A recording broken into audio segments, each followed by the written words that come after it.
Louvado seja Deus. Irmãos, nós estamos num culto muito especial. Primeiramente porque hoje nós já comemoramos o dia da Reforma Protestante. Hoje ainda é dia 29, mas terça-feira comemoramos 506 anos, se não erro nas contas, da Reforma Protestante. E também um culto de louvor e agradecimento ao Senhor, porque nós temos sido abençoados por Deus. E como a igreja já está bonita, como ela ainda vai ficar mais bonita ainda, nosso templo, que já tem nos abençoado, já temos sido abençoados aos pouquinhos. Deus tem abençoado essa igreja, desde a sua organização, a construção. E hoje esse ano nós colocamos a placa. Éramos a igreja sem placa, não é? Hoje, mas não, somos a igreja que tem placa, a igreja presbiteriana do Brasil. Mas o mais importante, irmãos, é que nunca deixamos de ser igreja. Desde o início, quando poucos irmãos se reuniam ainda na palhocinha aqui atrás, botando e tirando cadeira, quando batia, quando chovia, molhava todo mundo, mas nunca deixou de ser igreja, sempre foi a igreja do Senhor. Amém? E essa igreja, uma igreja presbiteriana, protestante, e tem origem, não tem origem de um dia desse não, tem origem lá atrás. E nós temos uma data que a gente comemora, como eu falei, é o dia 31 de outubro de 1517. Irmãos, dia 31 de outubro é um dia tão importante na história da humanidade, que Satanás não está satisfeito com essa data. Ele tenta a todo custo tirar de cena esse dia tão importante para a história do mundo. E aí inventaram exatamente nesse dia 31 de outubro o tal do Halloween, a festa, entre aspas, do dia das bruxas. Não existe dia de bruxa nenhuma, mas inventaram essa história. O objetivo é sempre tirar do foco o que Deus tem feito na sua igreja, no mundo, por meio da sua igreja. Irmãos, 1517, no dia 31, foi o dia que o monge agostiniano Martinho Lutero fixou na porta da capela 95 teses, e ele queria levantar para um debate na sua igreja, a única igreja cristã, que é a igreja cristã, quer dizer, junto tinha também a igreja ortodoxa, mas a grande igreja cristã no mundo, que era a igreja católica romana. E ele queria reformar a sua igreja. Ele nunca quis deixar de ser um monge agostiniano, nunca quis deixar de ser católico, nunca. Ele queria que a igreja pudesse perceber quão distante ela estava das Escrituras e como ela precisava voltar para as Escrituras, voltar para o verdadeiro caminho que tinha sido trazido desde a época dos pais da igreja. E baseado nisso, irmãos, a gente precisa relembrar e estudar um pouquinho sobre os pilares da Reforma Protestante. Primeiro, irmãos, eu quero falar que a Reforma Protestante não foi apenas um ato, não foi apenas uma Reforma Protestante lá em Wittenberg, na Suíça, não somente. Houveram várias reformas, né? A reforma com Zwinglio, na Holanda, a reforma com Calvino, em Genebra, e outras reformas, a reforma anglicana na Inglaterra, e muitas outras reformas aconteceram. E a reforma nunca acabou, porque um lema que nós temos é que uma igreja reformada, ou seja, vem e tem um berço na Reforma Protestante, sempre reformando. Não é reformando o templo somente, não, é reformando os nossos corações, reformando a nossa fé na palavra de Deus, nas Escrituras Sagradas. Lembrando também que a Reforma Protestante tem essa data, mas a reforma e os avanços na leitura, no descobrimento da palavra vem muito quantos outros homens lutaram para trazer à luz a palavra de Deus, para que a palavra de Deus possa ser difundida e conhecida. Desde 1117, com Pedro Valdez, que lançou então, e dali surge uma denominação, uma dos valdenses, que existe até hoje, mas não é tão conhecido, mas dali começa a busca a Deus e a busca da palavra de Deus e romper com um período de escuridão, porque a Bíblia não podia ser lida. Hoje nós temos várias Bíblias, na época não tinha Bíblia. Hoje temos Bíblia na nossa língua, antigamente a gente tinha a Bíblia em latim. E hoje, a partir de Pedro Valdez, caminhando pela história da igreja, George Whitefield, temos também o Savonarola, o Jerônimo Savonarola, temos também o John Hus, todos os homens de Deus que morreram, foram queimados em fogueiras, para que o Evangelho pudesse chegar até nós. E Lutero pega esse legado. Lutero, pela graça de Deus, consegue caminhar, e Deus sustenta ele, e ele consegue, com a ajuda de amigos, poder então implantar definitivamente uma nova denominação, a nossa denominação, a Igreja Reformada, a Igreja Protestante. E a Igreja Reformada, ela, como eu falei, tem os seus pilares, o que é que sustenta uma Igreja Reformada. Quais são, por que nós somos diferentes da Igreja Romana, da Igreja Católica Romana? O que é que nos diferencia? Nosso templo é mais simples, mas será que é só o templo?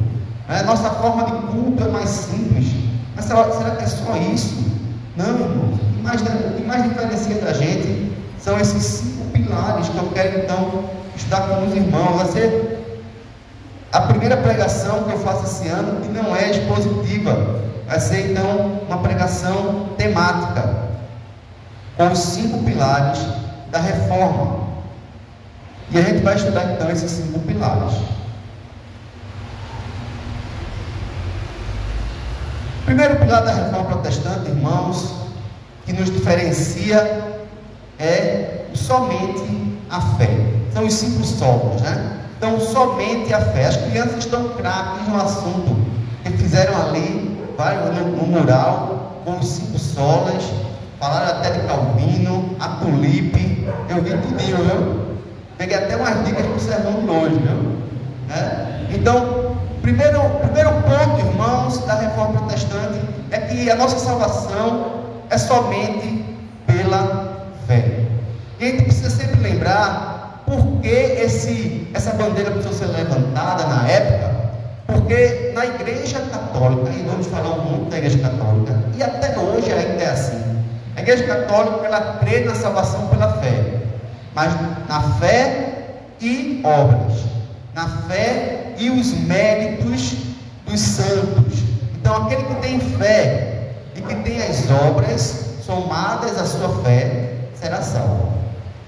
Na Igreja Católica existe um batismo também, como o nosso, em alguns aspectos é bem parecido, o batismo infantil. O batismo deles também é perto do nosso, porque o nosso é por aspersão. Nós jogamos um pouquinho de água na cabeça da criança, e eles são por infusão, eles ainda derramam um pouquinho mais, mas não é por imersão, como muitas igrejas evangélicas fazem.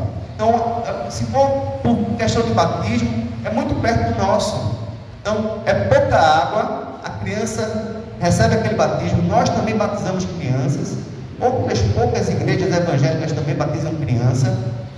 Porém, irmãos, eles batizam para a salvação, porque para eles o batismo ali tem uma função de perdoar o pecado original.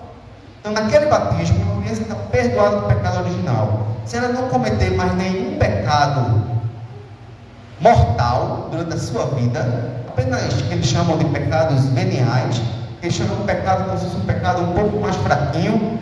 Então, se aquela pessoa não tiver um pecado mortal no seu currículo, ele não vai para o inferno mais. Ele já se garante num purgatório. E se ele tiver alguns outros benefícios, como as missas de 7º dia, e as missas de oração, as missas de 30 dias, e outras coisas mais, que as pessoas fizerem orações por aquela pessoa que morreu, acenderem velas, somadas à fé que ela tinha, ela pode então sair do purgatório e ir para o céu. Esse é o entendimento da salvação no legado católico. E o nosso Martinho Lutero enxergou na palavra de Deus que a salvação é somente pela fé. O texto que ele achou, e eu quero que você abra, por favor, é o texto que está lá em Romanos, capítulo 1, versículo 17. Martinho Lutero, nessa época, ele era alguém que tinha muito medo do inferno. Ele era uma pessoa que realmente se preocupava com a sua morte, ele tinha medo da morte. E algo muito interessante, porque as pessoas hoje em dia não têm mais medo da morte. E ele então, com medo da morte, ele se chicoteava. Era outra obra que, somada à fé, a pessoa agregava para poder ser salva. Então, o chicoteamento, o autoflagelamento garantia muitos anos a menos no purgatório. E aquela pessoa então se chicoteava, se martirizava. Ele era uma pessoa que, se tinha que lavar o chão, ele lavava não só a parte dele, mas a parte de outras 3, 4 pessoas. Tinha que fazer jejum. Ele fazia jejum não só de uma manhã, mas ele fazia jejum 2, 3 dias. Ele tinha que sofrer, ele ia fazer as orações na neve, porque ele achava que o flagelamento, o sofrimento e o muito trabalho, juntado à sua fé, ele poderia então obter a salvação. E aí, o seu pai na fé, o seu padre, vem daquele medo de ir para o inferno, as discussões que ele tinha com Satanás no seu quarto. Ele decide então enviar Martinho Lutero para Wittenberg, uma faculdade, para aprender e ensinar. E aí ele começa a ler a Bíblia, porque ele encontrou a Bíblia, porque ele não conhecia a Bíblia. Ele nunca tinha lido a Bíblia, ele já era um monge. E ele achou então, eu falei Coríntios, foi? Mas é Romanos, tá? Romanos 1, versículos 16 e 17.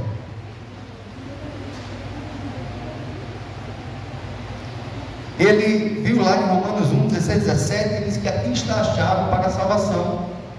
Pois não me envergonhe do Evangelho, porque é o poder de Deus para a salvação de todo aquele que crê, primeiro do judeu e também do grego, visto que a justiça de Deus se revela no Evangelho de fé em fé, como está escrito, o justo viverá pela fé. Aqui então Martinho Lutero se converteu. Aqui ele entendeu que as suas obras não traziam para ele nenhum mérito, e que toda a justiça que ele precisava estava em Cristo, e que pela fé ele podia então alcançar a salvação. Baseado nisso, irmãos, essa justiça pela fé, a vida dele muda. Ele começa então a aprofundar-se na palavra de Deus, como uma luz que nasce na sua vida, e uma pessoa que se converte, que descobre a palavra de Deus, ela então mergulha e vai então aprender, e não só isso, vai também ensinar a palavra para outras pessoas que não conheciam. E ele descobre então essa justificação pela fé. E ele acha também lá em Romanos 5, versículos 1 e 2, o texto que diz assim: justificados, pois, mediante a fé, temos paz com Deus, por meio do nosso Senhor Jesus Cristo, por intermédio de quem obtivemos igual acesso pela fé a esta graça, na qual estamos firmes, gloriamos-nos na esperança da glória de Deus. E ele entendeu que ele não precisava mais ter raiva de Deus, porque era isso que ele tinha. Ele achava Deus um Deus severo, ele achava Deus um Deus zangado, que puniria ele por todos os seus pecados. Quando ele descobre que, justificado mediante a fé, não havia mais guerra com Deus, havia paz.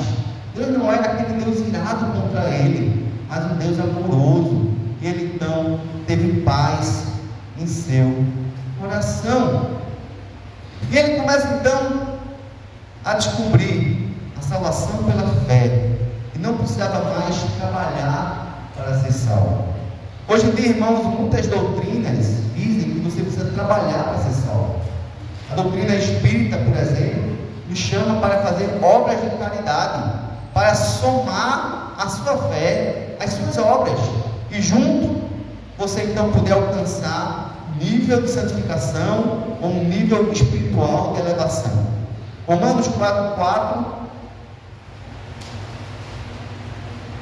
Romanos 4, de 4 a 6, texto que nos fala que não precisamos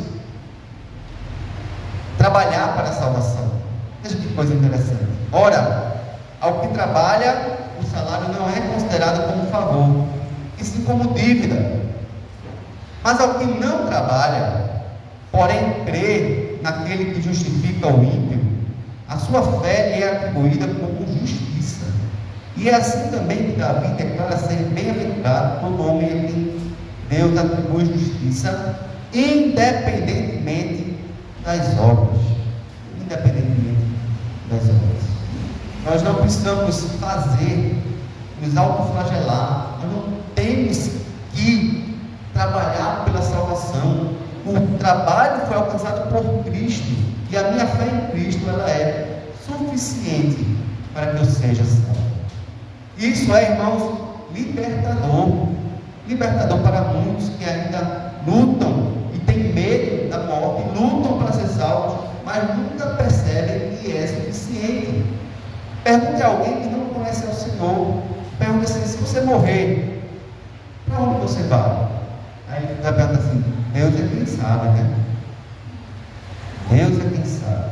Ele não sabe, porque existe uma luta dentro dele. Ele é religioso, ele sabe que tem que agradar a Deus para ser salvo, pelo menos assim é o que ele pensa, mas ele ao mesmo tempo ele percebe que é pecador, e ele diz: não consigo ser santo como Deus quer que eu seja santo, mas eu também não sou uma pessoa tão má.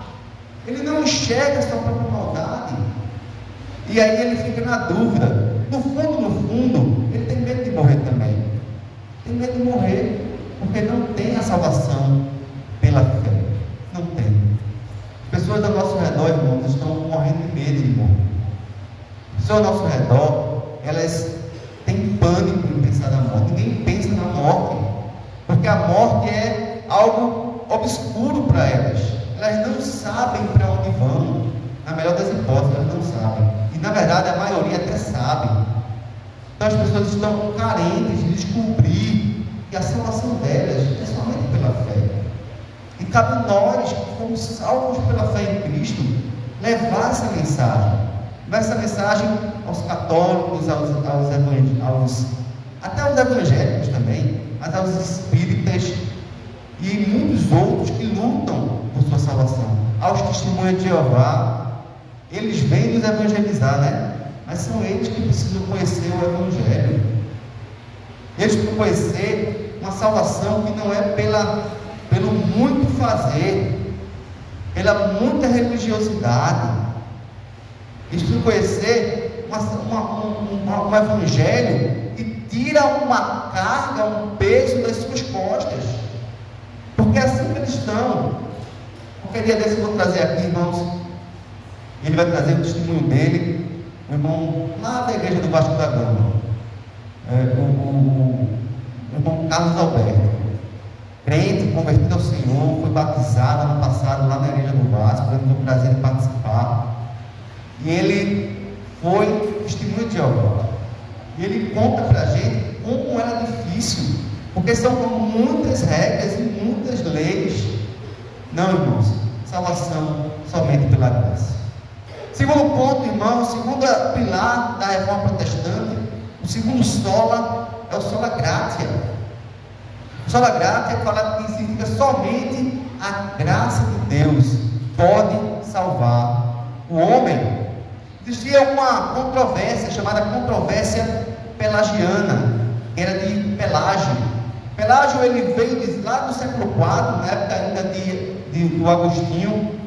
Ele dizia que a queda do homem, Adão e Eva, não atingiu toda a humanidade, atingiu apenas Adão e Eva, mas eles não transmitem o pecado para toda a raça humana. A raça humana, ela peca por exemplo.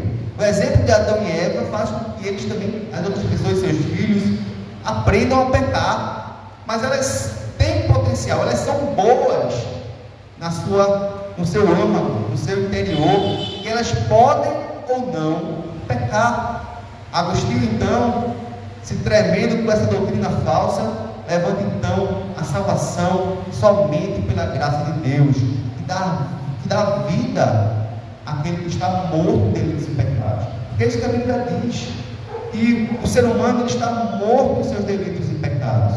A queda de Adão e Eva, ela trouxe um estado de depravação total. Depravação total também é mal interpretada, mal entendida. Na depravação total, as pessoas vão achar que é que a pessoa não tem nenhum bem no seu coração, ela diz totalmente depravada. Não, totalmente depravada em todas as suas faculdades, nos seus pensamentos, nos seus sentimentos, nas suas atitudes, todas elas estão contaminadas pelo pecado. Coração, vontade, raciocínio, tudo foi atingido pelo pecado. Mas não significa que nós estamos praticando o máximo da nossa capacidade de pecar, não é? Então nem Hitler atingiu o máximo do pecado. Por quê? Porque existe uma coisa chamada graça comum. Deus, ele restringe o mal do ser humano. A herança que Deus ainda deixa em nós é sermos ainda a sua imagem e semelhança. Por isso que nós não desenvolvemos todo o pecado em nós. E o ser humano, mesmo sem Cristo, ele tem capacidade de fazer boas ações. Era uma coisa que eu não entendia quando eu lia o texto lá de Romanos, que diz assim: todos se extraviaram, a uma se fizeram inúteis. É porque, irmãos, apesar de ainda haver essa imagem de Deus em nós, por causa disso, podemos fazer ainda algumas coisas boas, mas essas coisas boas que um ímpio faz, ela não pode levar o homem para a salvação. Não pode. Porque a salvação ela não pode ser escolhida pelo homem. Por quê? Porque o homem está morto em seus delitos e pecados.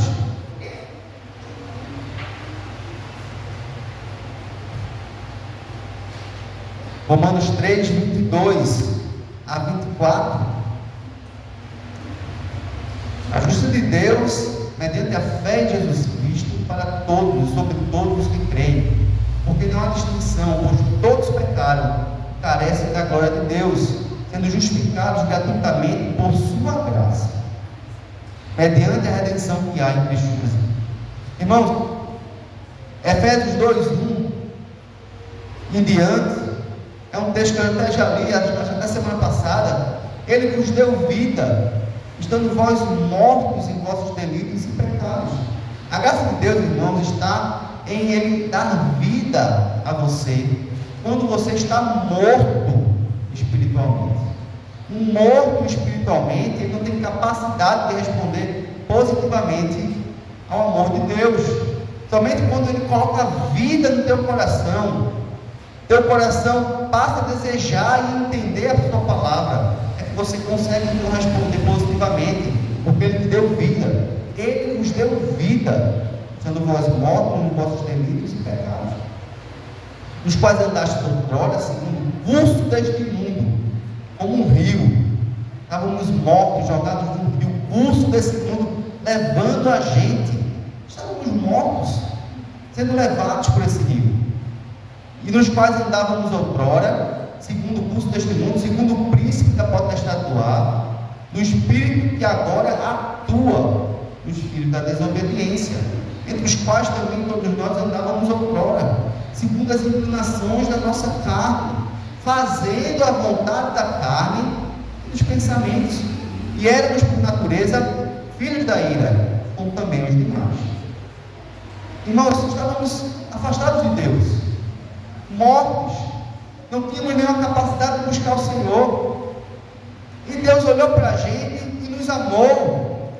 E aí o versículo 4 diz: mas Deus, sendo rico em misericórdia, por causa do quê? Por causa do seu grande amor com que nos amou, estando nós mortos em nossos delitos, nos deu vida juntamente com Cristo. Pela graça sois salvos. Então, o Sola Gratia nos fala que somente por conta da graça de Deus agir no nosso coração, nós temos capacidade de olhar para Cristo e desejá-lo. Eu, quando não conhecia o Senhor, eu tinha uma raiva de crente triste. O crente passava de um lado e eu atravessava a rua, eu não queria nem cruzar por ele. E eu resisti muito para ir para uma camping. Eu já estudava com Aldifas da Madalena. Ele me chamava, e eu não vou nada, estou fora. Até um dia, ele disse: rapaz, é massa, tem futebol, tem não sei o quê. Ele me atraiu pela diversão. Então eu vou. Aí falei com meu pai deixou eu ir, pagou, e eu fui. Eu chegando lá, meu objetivo era desconstruir a fé dos outros.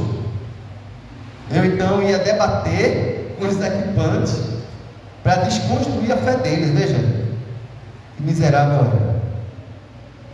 E ali eu comecei assim, desconstruindo a fé dos equipantes, até que eu entendi a pregação do Evangelho, coisa que eu não conseguia entender antes. Irmãos, eu escutava o Evangelho todos os dias. Eu estava no Agnes. O Agnes tinha culto todo santo dia. Tinha louvor, eu era quem mais cantava nos cultos. Eu conhecia todos os corinhos, né? Porque eu quem mais cantava. Mas eu queria dizer o seguinte: olha, eu sou católico, e meio católico eu vou ser salvo. Eu não preciso ser crente para ser salvo. Eu bati o pé com isso. E ali a graça de Deus me alcançou. O Espírito Santo de Deus mostrou minha vida de pecado, minha vida de pornografia, minha vida de bebedeira, como eu estava indo, caminhando a passos largos para o inferno. Mas eu só consegui entender isso, irmãos, porque algo novo me aconteceu. A palavra de Deus fez sentido no meu coração que nunca tinha feito sentido antes. Eu entendi a palavra, a graça de Deus me alcançou. Eu entendi o amor de Deus e o perdão na minha vida, apesar de tudo aquilo. Apesar de eu querer estar tirando evangélicos, desconstruindo a fé dos outros, Deus, Ele me alcançou com a sua graça e me perdoou. Mas isso só foi possível porque Ele me fez entender coisa que eu não entendi antes. Só a graça, não é? Meu coração não tinha condições. Não podemos crer no pelagianismo e nem no semi-pelagianismo. E hoje, semi-pelagianismo diz assim que você dá um passo em direção a Deus e Deus dá um passo em sua direção. Talvez alguns aqui pensem assim, que a salvação é assim: você dá um passo em direção a Deus, e aí Deus viu o que você quer, aí Deus não se compadece de você e vai lá e te pega, e te perdoa. É como se na tua fé houvesse mérito. Percebe? Que a salvação é pela fé, não é por obras para que ninguém se glorie. Mas aí você diz assim: eu fui salvo porque eu criei. Fulano não foi salvo porque não creu. Eu tenho meu mérito, eu criei. Não, irmãos, é pela graça. Você só creu porque o Espírito Santo de Deus deu vida, soprou e regenerou. É a doutrina da regeneração. Então, o semi-pelagianismo diz que você tem como dar o primeiro passo, tem como escolher a Deus, e aí Ele te alcança com a graça. Não, irmãos. Semi-pelagianismo, então, o nome mudou um pouquinho e virou arminianismo, corrente doutrinária da maioria dos crentes do nosso Brasil. Pessoas acham que podem escolher a Deus, quando a palavra de Deus diz que estávamos mortos e Ele nos alcançou por livre graça. A salvação, ela é monergística, ou seja, ela é unidirecional. Deus é quem opera no coração do crente a salvação, e nós respondemos, sim, respondemos. Nós passamos a desejar, sim, passamos a desejar, porque Ele operou, Ele nos deu fé. A fé é dom de Deus. não é por obras, para que ninguém se glorie, nem a obra da fé. Então Ele nos dá vida, e nós respondemos positivamente. Terceiro pilar da Reforma Protestante: solo Cristo, somente em Cristo a salvação. Só Jesus Cristo salva. Não tem como. A Igreja Católica, ela tinha, irmãos, na época, os méritos de Cristo, que você precisa crer para poder pegar os méritos de Jesus para ser salvo, mas você podia também pegar os méritos de outros santos, né? Um santo, para ser santo, ele tinha muitos méritos, era uma pessoa muito boa. E aí, quando ela morria, ela tinha tanto mérito que ela não precisava de tanto, e ela guardava. A Igreja Católica se apossava um pouquinho então dos méritos. Então, se você ia lá e você beijava lá o crânio de João Batista, você alcançava então os méritos de João Batista. E aí então existiam tantos ossos e tanta lasca da cruz do Calvário, era tantas indulgências, tantas bungitangas santas, que as pessoas então se agarravam a isso e achavam que tendo isso, tendo o crucifixo santificado, tendo coisas, elas poderiam então, junto com a fé, serem salvas. As pessoas compravam as indulgências plenárias. O John Tetzel, muito conhecido, vendedor de indulgências plenárias, que exagerou demais e pregava coisas que nem a Igreja Católica pregava, para poder arrecadar dinheiro para fazer a Basílica de São Pedro. Ele então dizia que só em olhar e receber, se você comprasse aquele papel assinado pelo Papa, você teria todos os seus pecados perdoados, mesmo que você tivesse blasfemado contra a mãe de Cristo. Exagerado, voltava para as pessoas poderem comprar. Mas as pessoas já chegou um momento que não compravam mais, porque elas começaram a aprender com Martinho Lutero que a salvação estava em Cristo Jesus. A obra do Calvário, ela é suficiente. Atos capítulo 4, versículos 11 e 12.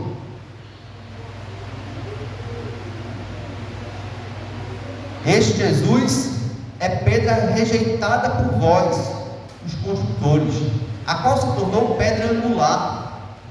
E não há salvação em nenhum outro, porque abaixo do céu, não existe nenhum outro nome dado entre os homens, pelo qual importa que sejamos salvos. Não existe outro nome, irmãos. Conta-se uma história de que uma crente do Senhor foi se consultar com um médico, e aí o médico percebeu que ela era crente por conta da sua roupa, da forma de falar, seu jargão. E aí: você é evangélica? Ele disse: sou evangélica. E diga uma coisa: por que vocês crentes não creem na mãe do Salvador? E aí ela parou, pensou, disse: doutor, se por um acaso eu tivesse chegado aqui, você não estivesse, e a sua secretária dissesse assim: olha, o doutor não está, mas a mãe dele está, pode ir lá se consultar. E aí, o que é que você diria, doutor? Não, de jeito nenhum, quem estou medicina fui eu. Exatamente. Quem morreu na cruz foi o nosso Senhor Jesus Cristo. Foi Ele que morreu na cruz, não a mãe dele. Sabe, irmão, só o Cristo, só os Cristos. Ele não deixou outro nome pelo qual importa que sejamos salvos. Ele morreu na cruz, Ele pagou um preço. Ele é o nosso único e suficiente mediador. Ainda há dezenas, centenas de santos que intermediam a fé do católico e levam ele para Deus, ou eles pensam que levam. 1 Timóteo 2,5: porquanto há um só Deus e um só mediador entre Deus e os homens, Cristo Jesus, homem, o qual a si mesmo se deu em resgate por todos, testemunho que se deve prestar em tempos oportunos. Esse testemunho, irmãos, precisamos prestar, que só existe um mediador. Temos que prestar em tempos oportunos, nesse tempo que estamos vivendo. As pessoas precisam conhecer o mediador, precisam conhecer aquele que apaziguou a ira de Deus. Deus está virado. E Cristo, na cruz do Calvário, recebeu a ira de Deus sobre si, pagando a dívida e satisfazendo a justiça de Deus. Porquanto, irmãos, só existe um mediador: Jesus Cristo. Jesus Cristo. Nós não precisamos de mais ninguém. Podemos respeitar todos os outros. Podemos respeitar a história do Santo Agostinho. Podemos respeitar a história de São Francisco de Assis. Podemos e devemos louvar e agradecer a Deus pela vida de Maria, a mãe de Jesus. Mas ela não é Nossa Senhora, porque só existe um Senhor, que é Jesus. Podemos olhar para a vida dela e tomar como exemplo, como podemos olhar para a vida de João Calvino, de Martim Lutero, de Zwinglio, de outros homens de Deus que viveram para a glória de Deus. E diz assim: eu quero ser um homem como foi fulano, eu quero viver para Deus como fulano viveu. Mas só Jesus Cristo, Ele é suficiente, e a obra do Calvário, ela é a única que pode salvar o pecador do inferno. Quarto ponto, irmãos, quarto pilar da reforma protestante: só a Escritura. Só a Escritura. Somente a Escritura de Deus. Nós temos uma única regra de fé e de prática: a Escritura. A Bíblia e a tradição falam os católicos. A Bíblia e a tradição. A Bíblia e o que o Papa fala. O Papa pode, inclusive, interpretar a Bíblia. Ele é o único hábil que pode interpretar a Bíblia, segundo os católicos. A tradição católica dizia que você não podia ler a Bíblia. Na época nem Bíblia tinha para você ler. Agostinho já era padre. Agostinho não. Martim Lutero já era padre. Muitos anos. Só teve contato com a Bíblia quando chegou na faculdade de Wittenberg. Até um dia desse, minha mãe conta a história que ele perguntou à freira se podia ler a Bíblia. Ela disse: não, porque você não vai entender. A Bíblia é algo oculto para muitas pessoas. Elas não conhecem a palavra de Deus. Quando elas têm contato, irmãos, com a palavra de Deus, um mundo novo nasce para elas. E é somente a Escritura. Não é a tradição e a Escritura. Não é o Papa e a Escritura. É o que a Escritura fala. Ela tem a primazia. 2 Timóteo 3, a partir do versículo 14.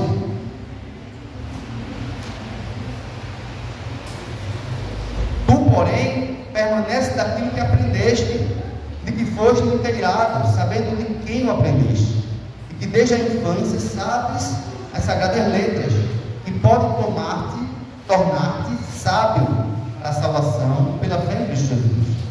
Toda a Escritura é inspirada por Deus e útil para o ensino, para a repreensão, para a correção, para a educação na justiça, a fim de que o homem de Deus seja perfeito e perfeitamente habilitado para toda boa obra. Irmãos, as pessoas querem reescrever a Bíblia. As pessoas querem mudar a Bíblia. As pessoas querem dizer que a Bíblia está ultrapassada. As pessoas querem também acrescentar a Bíblia, como Testemunhas de Jeová, Mormons, Espíritas. Irmãos, a Bíblia, ela é única, é inerrante. A Bíblia, ela é suficiente, ela tem tudo que eu preciso saber para ser um homem de Deus habilitado em toda boa obra. Ela é útil, irmãos, e ela é suficiente para a nossa salvação. Ah, pastor, tudo está na Bíblia? Não, a Bíblia não ensina você a arrancar dente. Você lê outro livro para poder aprender a arrancar um dente, não é? Mas tudo necessário para a salvação do homem está na palavra de Deus. Amém, irmãos? Gálatas 1,6 diz assim: admira-me que estejais passando tão depressa daquele que vos chamou na graça de Cristo para outro evangelho, o qual não é outro senão que há alguns que nos perturbam e querem perverter o evangelho de Cristo. Irmãos, Muitas pessoas querem perverter o Evangelho, querem macular o Evangelho, quer dizer que o Evangelho não foi bem assim, está mal interpretado, que tem que reinventar, que está ultrapassado. Versículo 8: mas ainda que nós, ou mesmo um anjo vindo do céu, vos pregue Evangelho que vá além do que vos tem pregado, seja anátema. Algo estava profetizando. Anjos que vêm e que revelam, o anjo Moroni, que vem e revela para Joseph Smith uma nova Bíblia, deixando lá uma Bíblia de ouro, e as pessoas creem nisso, sabe? Revelações divinas. Não está longe também do nosso evangeliquez, esse evangélico brasileiro tão mestiço, que as pessoas elas creem em qualquer pessoa que se levanta e diz assim: eis que te diga, irmão. Ou então a pessoa se levanta e o Senhor fala, eis que os irmãos. E as pessoas creem e vão atrás de toda a sua doutrina e abandonam a palavra de Deus. Paulo já dizia: se alguém vier e trouxer algo que venha além do que eu estou falando aqui, que seja nada, mesmo que um anjo desça. E muitas vezes nós estamos procurando anjos para falar, quando Hebreus 1:1 diz que outrora Deus falou de muitas maneiras, de várias formas, normalmente Deus falou por meio do Filho. Só na Escritura. Versículo 9 diz: assim como já dissemos, e agora repito, está repetindo: se alguém vos prega o Evangelho que vá além daquele que recebestes, seja anátema. Ele disse: mesmo que eu volte e venha desfazer, que eu seja anátema. A palavra de Deus ela é linda, irmãos. Precisamos lutar pela palavra, defender a palavra, conhecer a palavra, amar a palavra. Ela é a nossa bússola, ela é a nossa única regra de fé e de prática. Se um pastor vier aqui e pregar algo que não está de acordo com a palavra, seja anátema. Mas para isso vocês precisam conhecer a palavra, conhecer o Deus da palavra. Amém, irmãos? E o quinto pilar da reforma protestante: só lhe deu glória. Somente a Deus devemos dar a glória. Portanto, quer comais, quer bebais, ou façais outra coisa qualquer, fazem tudo para a glória de Deus. Está lá no cartaz das crianças, viu? Está lá. Tudo para a glória de Deus. Eu acho que esse ponto aqui, irmãos, é o mais difícil. Fazer tudo para a glória de Deus. Muitas vezes nós fazemos as coisas no automático. A gente vem para a igreja no automático. A gente ora no automático. A gente vive uma vida, leitura da palavra no automático. Nós queremos fazer as coisas sem houver reconhecimento. Nós achamos e dividimos o secular do religioso. Foi um dos benefícios da reforma protestante, principalmente com Calvino. Não existe mais divisão de religioso e secular. Toda a nossa vida, irmãos, é para a glória de Deus, e tudo que a gente faz tem um papel que é algo, que é um ministério que Deus nos dá. Então, quando eu estou no consultório atendendo, eu não sou um dentista somente, eu sou um servo de Deus, que tem um segundo ministério, que é fazer meu trabalho para a honra e glória do Senhor, da melhor forma possível. Você quando está trabalhando, fazendo um bolo, ou trabalhando como policial, ou fazendo cabelo, ou levando alguém para algum canto, não sei o que é que você faz, tudo tem que ser para a glória de Deus. Comer, beber, para a glória de Deus. Se algo que eu faço vai trazer escândalo, eu não faço, porque eu tenho que fazer para a glória de Deus. Tudo para a glória de Deus. Também havia outra questão na época. Eles prestavam culto e davam glória, e ainda dão para outros. As pessoas elas fazem promessa ao seu padroeiro, e depois que recebem a promessa, eles querem pagar a promessa, e querem prestar glória para aquele padroeiro. Pessoas sobem a ladeira lá de Casa Amarela, de joelho, com um tijolo na cabeça, de costas, nadando. As pessoas vão, e lá no interior, quando trabalho, as pessoas vão várias vezes para Juazeiro, visitar a estátua lá do Padre Cícero, agradecer as graças alcançadas, sabe? As pessoas fazem isso. Eu perguntei para uma pessoa quantas vezes você já foi lá para o Juazeiro. Ela fez 68. 68 vezes. O que é que você faz de tarde? Muito bom, é um passeio muito maravilhoso. Meu Deus, 68 vezes, irmãos. E para São Francisco Canindé, na estátua lá de São Francisco, 70 e não sei quantos. Misericórdia! Da glória. Ele lá, parece que na estátua lá, acho que se você entrar no YouTube você vai ver, parece que tem uma brechinha que é bem apertadinha assim, no Padre Cícero lá. E se você consegue então entrar, Edu nem é conseguir não, porque é muito apertado, né? Nem eu acho que eu entrava também. Então, se você conseguir entrar e passar naquela brechinha, a sua graça vai ser alcançada. Sabe, irmãos? É assim que é até hoje. É assim que é até hoje. Mas veja o que João escreveu lá em Apocalipse, capítulo 19. A gente vai ler o versículo 1, depois a gente pula para o versículo 4 e 5, depois a gente pula para o versículo 9.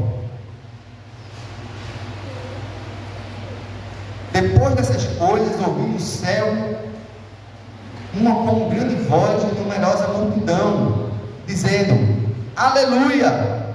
A salvação e a glória e o poder são do nosso Deus. Irmãos, a salvação, a glória e o poder são do nosso Deus e de homem nenhum mais. Versículo 4: os 24 anciãos, os 4 seres viventes, prostraram-se e adoraram a quem? A Deus, e se acha sentado no trono, dizendo amém, aleluia. Saiu uma voz do trono exclamando: dai louvores ao nosso Deus, todos os seus servos, os que o temeis, pequenos e grandes. Versículo 9: então me falou o anjo: escreve, bem-aventurados aqueles que são chamados à ceia das bodas do Cordeiro. Prostrei-me ante os seus pés para adorá-lo. Ele, porém, me disse: vê, não faças isso, sou conservo teu e dos teus irmãos que mantêm o testemunho de Jesus. Adora a Deus, pois o testemunho de Jesus é o espírito da profecia. Adora a Deus. A tendência, irmão, do ser humano é fabricar ídolos. Calvino dizia isso: o coração humano é uma fábrica de ídolos. E João, quando viu o anjo, até João prostrou-se diante do anjo, disse: não, eu sou um conservo teu. Quando Cornélio viu Pedro, ele prostrou-se aos pés de Pedro. Pedro disse: olha, levante-te, porque eu sou pó como tu. E hoje em dia as pessoas veneram, né? Eles que não adoram, eles veneram a Pedro, a Maria, a João, aos anjos, a Miguel, o arcanjo. Irmãos, a reforma precisa continuar. Martim Lutero só deu o início, o pontapé inicial. Até a volta de Cristo precisamos continuar a reforma, precisamos continuar pregando os pilares da reforma, porque as pessoas não sabem. As pessoas estão indo para o inferno e continuam crendo na salvação pelas obras, achando que são boas, achando que Jesus é bom, mas se tiver outro também não tem problema. Dão glória a Deus, mas podemos também dar glória ao Padre Cícero, etc. Adoram e se prostram diante de imagens cegas, se tornam como a imagem. Tem olhos e não veem, tem ouvidos e não ouvem, tem cabeça, mas não pensa. A reforma, irmãos, continua. Nós somos os reformadores, nós somos os servos de Deus, tem que se levantar como Lutero se levantou.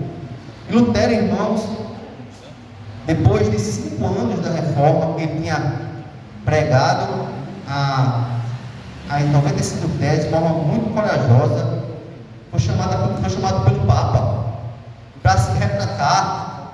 Foi chamado pelo Papa para dizer que tudo que ele escreveu estava errado. E aí ele lá diante do Papa, ele no primeiro dia, ele tem medo.